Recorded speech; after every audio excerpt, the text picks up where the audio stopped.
நம் தேவனாகிய இயேசு கிறிஸ்துவினால் உங்களுக்கு கிருபையும் சமாதானமும் சந்தோஷமும் உண்டாவதாக.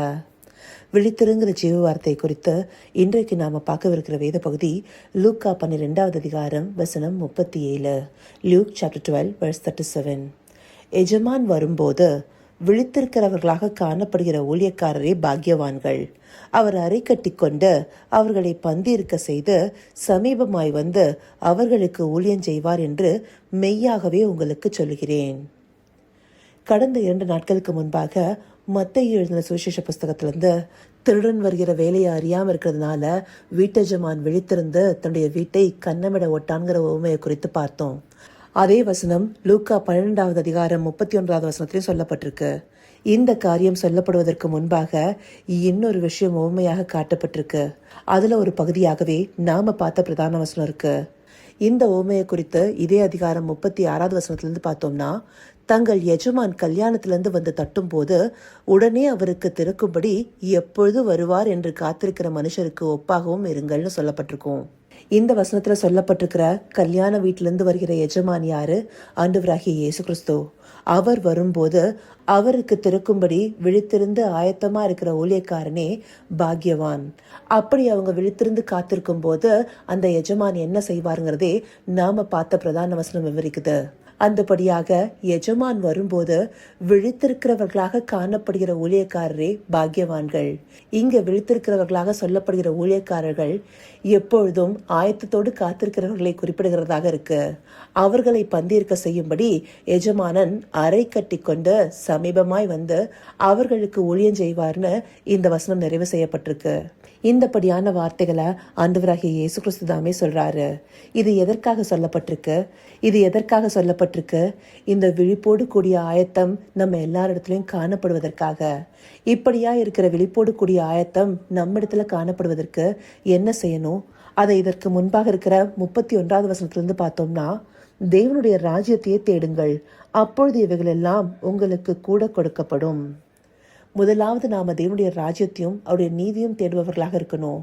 அந்தபடியாக இருக்கும்போது தான் நம்மால எப்பொழுதுமே ஒரு ஆயத்தத்தோடு காத்திருக்க முடியும்.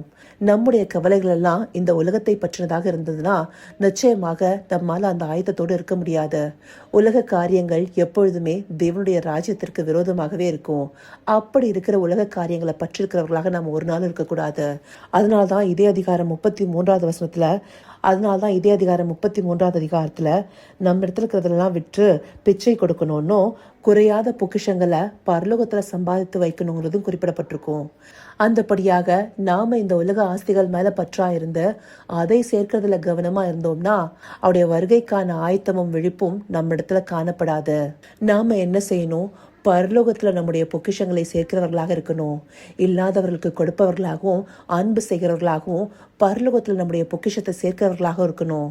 இதே அதிகாரம் 34வது வசனத்திலிருந்து பார்த்தோம்னா, உங்கள் பொக்கிஷம் எங்கே இருக்கிறதோ அங்கே உங்கள் இருதயமும் இருக்கும். அப்படி நம்முடைய இருதயம் நாம பொக்கிஷமா நினைக்கிற விஷயத்த குறித்தே விழிப்புள்ளதாக இருக்கும். நாம பொக்கிஷமா நினைக்க வேண்டியது பரலோக காரியங்களை, நம்முடைய ஆண்டவராகிய இயேசு கிறிஸ்துவனுடைய வருகைய, இப்படியான காரியங்கள் மேல கவனமுள்ளவர்களாக இருந்தோம்னா நாம எப்படி இருப்போம்?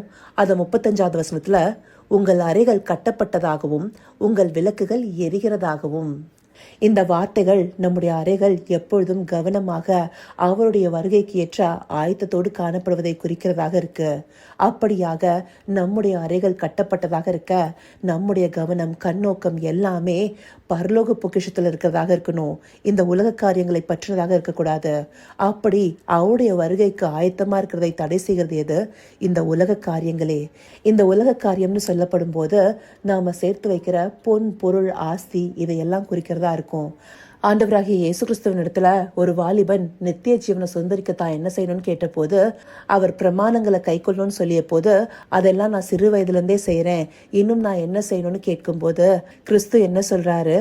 அவனுக்கு உண்டானவர்கள் எல்லாம் விற்று தரித்திரருக்கு கொடுத்துட்டு அவரை பின்பற்றும்படியா சொல்றாரு இல்லையா?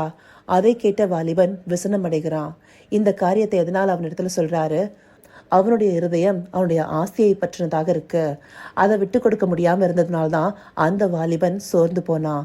இப்படியாக நம்முடைய இருதயம் இந்த உலகத்தின் காரியத்தை பற்றினதாக அதன் மேல நோக்கமுள்ளதாக இருந்ததுன்னா நிச்சயமாக அவருடைய வருகைக்கு நேரான ஆயத்தம் நம்மிடத்துல காணப்படாது.